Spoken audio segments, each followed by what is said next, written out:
back at Truckee, California for a flight on July 16th. I landed out the day before this, so I'm hoping for better luck today. The forecast for today certainly looks better than yesterday. There are supposed to be clouds to the south, but before taking off I could see that there was already a substantial amount of cirrus in the sky. The cirrus can block the sun and decrease the heating on the ground, which will make the thermals weaker. And if it gets really bad, it can shut the day down. As you can see, I'm already having a hard time getting out of the Truckee Valley. The climbs are weak and there's a fair amount of wind, but I managed to slowly scratch my way to 13,000 feet and I go off on my first glide.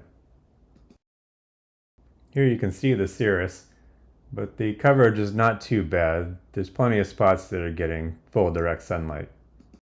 My friend Thomas Greenhill has left Mount Rose just a little ahead of me. He's flying a Discus 2 and I'm flying my LS6. These ships have similar performance, and since we're starting off around the same time, this will be a good opportunity to compare our flights. Thomas is a much better pilot than I am, but I managed to keep up with him on this flight at least. I always seem to find a thermal in this area. I think it's because of the contrast in temperatures between the lake and the shoreline there. The wind is blowing from the south, and I think the thermals are coming from the hills here. This is not a strong climb, but it's a long glide from Mount Rose to the Pine Nuts, and I want to pick up a little extra altitude to make sure I arrive above the ridge. It's still completely blue and early in the day, so I'm taking it easy and trying to conserve my altitude. Thomas did not stop for a climb like I did, and by the time I catch up with him, he has gotten pretty low down near the foothills of the Pine Nuts. He must have ran into some pretty heavy sink or something. I arrive at the ridge at a pretty comfortable height and head south along the ridge looking for my next climb. But there isn't much going on yet. I guess the convergence hasn't started working on this ridge yet.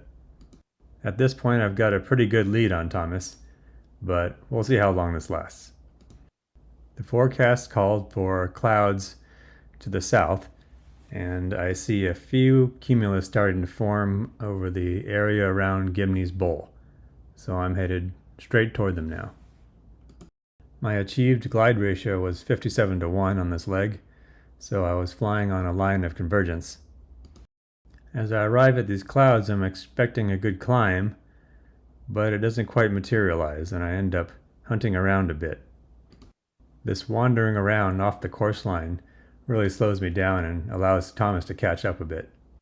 He also hunts around a bit, but doesn't linger as long as I did. Those were the only clouds around, and now I'm wondering where to go. There are a few tiny, fast-cycling clouds to the south, and I'm trying to decide which one to go to. I pick up a climb in the blue here. Then I, for some reason, head west there for a little bit. I think I was going toward a cloud that then disappeared. Thomas also takes a climb, and then he chooses a line that goes over the high ground, whereas I take a big left turn and go toward the area where he's headed to that has a couple of new clouds.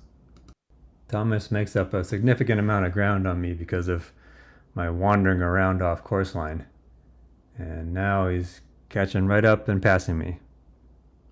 I still have quite a bit more altitude than he does, so we're more or less even at this point.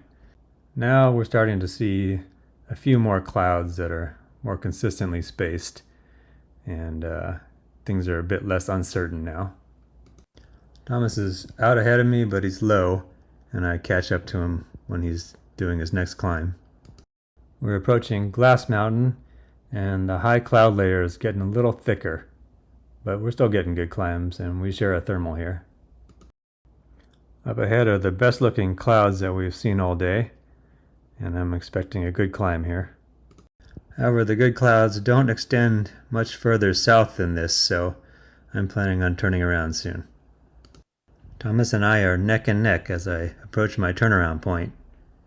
I take a climb and he keeps going, and he goes for a cloud that's on the Sierras. I run back through the good clouds I just flew through.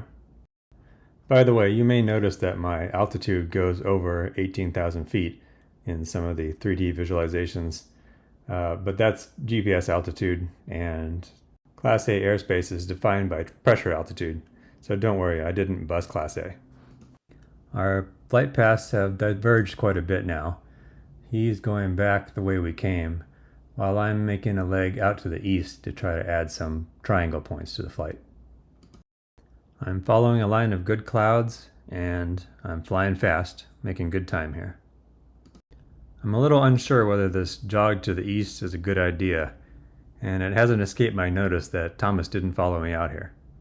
The cirrus is a bit thicker in this area, and you can see the ground ahead of me is somewhat dark. However, it's still early enough in the day, and I see that there are clouds out here, so I figure why not. I go east until the clouds end, and then I turn back northwest. Even though Thomas kept going further south than I did, adding these triangle points to my flight is going to make up for that.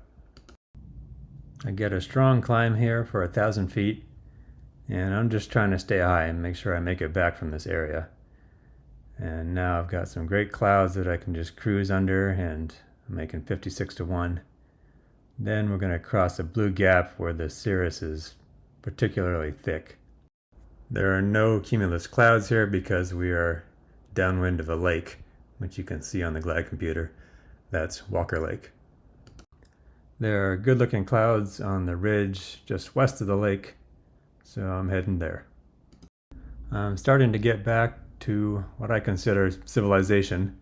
I'll have Urington and glide soon, and I'm starting to think about where I'm going to get final glide. It looks like there are some clouds to the north up near Urington, and that's where Thomas is climbing right now.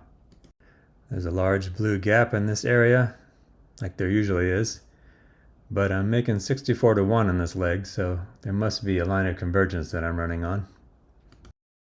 I'm not slowing down yet because those clouds in the distance look pretty good to me, and I'm not too worried about being able to get final glide back to Truckee. It's about 5:18 p.m. at this point, and my plan was to get final glide by 5:30 because that's what the forecast suggested would be the end of the day. I'm right on schedule, and this pair of climbs is going to get me final glide to Truckee. And now we begin a long final glide of 105 kilometers to Truckee. I've slowed down to about 76 knots now to stretch my altitude so I can make it over the ridge to Truckee. The glide computer shows I need 18 to 1, but that's not the whole story because that doesn't take into account the fact that I need to make it over the mountains. It's saying I've got 3,200, 3,300 feet, and that's at a McCready 4 glide, so very conservatively I can make it. I'm just going over the highest point now, and I'm home free. I've got plenty of extra altitude, so I decide to go out west past Truckee just to use up my altitude, and then I'll turn back.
Your center reserve clear. Have a good night.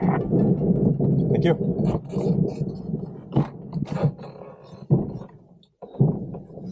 Nice. Good flight.